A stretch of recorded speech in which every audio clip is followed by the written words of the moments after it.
Eres navegante de la viñeta errante. Editado por Catarsis Studio. ¿Qué onda? Buenas tardes, buenas noches, buenos días en todo el planeta terráqueo o el mundo plano, como lo quieran creer. Yo creo que está muy enfermo eso, pero bueno. Estamos aquí en un capítulo más de la Viñeta Errante Radio, saludándolos desde aquí, desde San Luis Potosí, México. Y saludos a todos allá que nos escuchan en España, en Irlanda, en Estados Unidos. Saludos a todos aquellos amigos ¿cómo se llama? De América Latina, incluyéndonos. Y estamos aquí para hablar de un cómic, de una historia corta que escribió Alan Moore hace ya sus añitos. Alan Moore es un genio para escribir y para hacer historias muy muy bueno. Entonces, hoy vamos a hablar de Superman, ¿qué le pasó al hombre de mañana? ¿Así es, Freddy? Sí, así es, justamente, Geo. Como bien lo dices, el 3 veces santo, 3 veces magno, padre de todo, Alan Moore, fue el escritor de esta obra, que de hecho, a mi parecer, no sé, no me atrevo a ponerle un lugar así digamos así como en un conteo decisivo, pero definitivamente está en mi top 3 de mejores historias de Superman de todos los tiempos, así de fácil. Sí, definitivamente es una muy buena historia, muy buena obra, y sí, es de las pocas obras que realmente están bien escritas, bien pensadas, fundamentadas, y sobre todo con esos giros así interesantes que caracterizan a Alan Moore. Ahora, a mí me gustaría comentar que ya hemos hablado mucho de Alan Moore y de sus obras, ¿no? Hemos hablado de Watchmen, hemos hablado de Killing Joke, que fue de los primeros capítulos que hablamos aquí. Espero le den una escuchada para que nos comenten a ver qué opinan. Y bueno, Alan Moore es un escritor prolífico y muy, ¿cómo decirlo? Tiene historias para todos. Realmente él ha escrito mucho, ha escrito de todo, ha escrito para todos, ha escrito en todo, ha estado en todo. Y eso es algo que lo hace bueno. La mayoría de las veces creemos o conocemos sus obras nada más por lo mainstream, por Watchmen, por V de Venganza, por La Broma Mortal, una que otra historia así como que se volvió muy popular, pero solamente como que porque toca así los temas más sonados. Pero realmente Alan Moore ha escrito muchísimo. O sea, realmente es increíble lo que ha escrito. Muchas historias para todos, desde Image Comics, historias independientes, su propia editorial, editoriales que desaparecieron, revistas cortas, todo, revistas pulp, o sea, tira cómica. O sea, realmente denle una ojeada o échenle un vistazo a la lista de todo lo que ha escrito Alan Moore y se van a sorprender.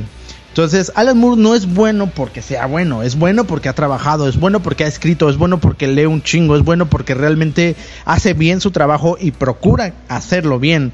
Entonces, lo que quiero enfatizar aquí es que no nos vayamos nada más por lo mainstream, por lo más sonado, por 3 o 4 obras que por ahí están sonando y creemos que es como sus golpes de suerte. No, Alan Moore escribió muchísimo antes de llegar a estas grandes obras. Y bueno, una de estas historias, como tantas otras que tiene, porque ha escrito, así como esta que les vamos a platicar, ha escrito historias para Spawn, ha escrito historias para Swamp Thing, que ya hablaremos más adelante, ha escrito, ya platicamos de Batman, ha escrito para otros personajes que ya incluso desaparecieron, un madral de pinches historias. Entonces, realmente quiero que entiendan que ser bueno no nada más es un don, no nada más es algo que te tocó, es algo que trabajas, es algo que buscas, es algo que realmente le macheteas día con día. Sí, así es. Realmente, vamos, no se puede decir que uno simple y sencillamente nace con el talento ya ahí bien establecido y que va a ser el gran chinguetas de aquí para toda la eternidad. Sí, sí se necesita cierto grado de talento, pero eso solamente es una pequeña parte. Es más la constancia, es más la misma búsqueda de la grandeza, creo yo. Es más el saber cuáles son tus fuerzas y seguir trabajando en ellas, y saber también cuáles son tus debilidades y de la misma forma seguir trabajándolas para que ahora se conviertan en nuevas fuerzas. No es única y sencillamente el hecho de que pues es que yo nací siendo Alan Moore y ya por eso ya todo lo que yo hago literalmente es oro. Ajá. No, por supuesto que no. Creo que hay una especie de... Sí, entonces yo creo que que va más allá de ese simple hecho del talento innato. Va a través de la constancia, a través del trabajo duro, a través de la perseverancia y justamente... Pues vamos, o sea, es como en todo, siempre uno tiene que estar avanzando cada vez más allá de lo que simple y sencillamente tiene ya desde su nacimiento. Es la naturaleza humana, es la forma en la que uno se vuelve mejor en cualquier cosa y es así como yo creo que el mismo Moore también lo ha descrito tantas veces. Definitivamente. Entonces, bueno, con un poco de contexto y para que vayan viendo, porque paulatinamente en estos capítulos estaremos tocando más historias de Alan Moore, algunas que ni siquiera se imaginan que escribió. Dices, ¿a poco escribió esto Alan Moore? Creo que la gran mayoría de la gente únicamente conoce Watchmen, The Killing Joke y si acaso V for Vendetta, ¿sabes? Pero de ahí en más, dudo que todas esas personas iletradas, analfabetas, sepan más de esto. Disculpen a quien yo haya ofendido, pero la neta no me disculpen, yo tampoco pido perdón. Creo que todas esas personas son analfabetas e iletradas y deberían de ahora sí que deberían de esforzarse más. Sí, definitivamente. Bueno, la realidad es que aquí en este podcast fomentamos el criterio. ¿Y qué significa eso? Que pues leas, que estudies, que analices, que cuestiones, que digas, no mames, esto está bien, esto está mal, esto no me lo trago así como así. Y si te lo tragas así como así, la neta eres un pobre diablo, un pinche mediocre ahí. Nosotros no tenemos la última palabra ni en lo que decimos ni en lo que hacemos, así que definitivamente fomentamos mucho el criterio y esto va con todo. Entonces nosotros les contamos lo que vemos, lo que percibimos, nuestra opinión y cómo nos ha impactado, cómo nos ha trascendido cierta historia, cierto cómic o lo que sea que estemos leyendo en estos momentos. Y entonces, ahora toca el tema de ¿qué le pasó al hombre de mañana? De Alan Moore. Esta es una historia corta, es una grapa, simplemente... No, de hecho, originalmente se publican en 2, exactamente, pero aquí a México llegó en un solo TPB corto de la extinta, ya hemos mencionado muchos, ya la difunta Editorial Beat, que sí, la verdad es que Editorial Beat trajo muchísimo cómic en su momento, muchísimo, era el monopolio completo aquí en México, traía manga, traía cómic, y en sus inicios, pues bueno, eran pocas las historias que manejaba, pero después se hizo de la licencia de Marvel y de DC, y todo lo que salía de Marvel y DC se lo traían, pero no todo lo bueno, simplemente se traían como que lo más recurrente o de moda en ese momento. Entonces hay cosas buenas, hay cosas malas, de Editorial Vida hay muchísima basura y también hay muchas joyitas, entonces esta es una de ellas. Y bueno, Freddy, platícanos de qué va la historia. Muy bien, Geo. Pues primero que nada un poco de contexto. Esta historia fue escrita allá en el lejano, ahora sí ya bastante lejano, año de 1986. De hecho, fue justo en ese mismo momento en donde Moore básicamente estaba arrasando con todo. Estaba publicando Watchmen al mismo tiempo que estaba continuando con Swamp Thing. Estaba también terminando o haciendo su final para V for Vendetta un par de años después. Y al mismo tiempo estaba se le ocurrió ahora sí que tirar su nombre en el sombrero para ver quién era el que escribía lo que en aquel entonces era considerada la última historia de Superman. Recordarán que también alrededor del 85 u 86 DC estaba publicando Crisis en las Tierras Infinitas, Crisis on Infinite Earths, que era básicamente el gran evento, fue el primer gran evento de los cómics. Todo el mundo, incluyendo todavía a DC y a Marvel, tiene un gran evento crossover cada pinche año hoy en día. En aquel entonces, ese era un concepto súper novedoso. Crisis en las Tierras Infinitas fue la manera en la que DC pudo, digamos, hacer como una especie de reboot o reinicio de toda su línea y de todo su universo ficticio de DC. Esto sucedió ¿por qué? Porque anteriormente, desde el momento en el que DC empezó a publicar básicamente Superman, allá en el 39, básicamente todas las historias, tanto de Superman como de Batman, como de la Mujer Maravilla, como de todos los superhéroes y todos los personajes que ellos poseían, todo era una sola continuidad. La cosa es que esa continuidad que se gestó durante poquito menos de 50 años no era muy coherente. ¿Por qué? Porque venían y se iban artistas, diferentes dibujantes, diferentes escritores, y entonces todas las historias que ellos escribían se suponía que estaban dentro de la misma continuidad cronológica de los personajes ficticios. Pero pues eso también hacía muy difícil que tuvieran algún sentido, no tenía ninguna coherencia.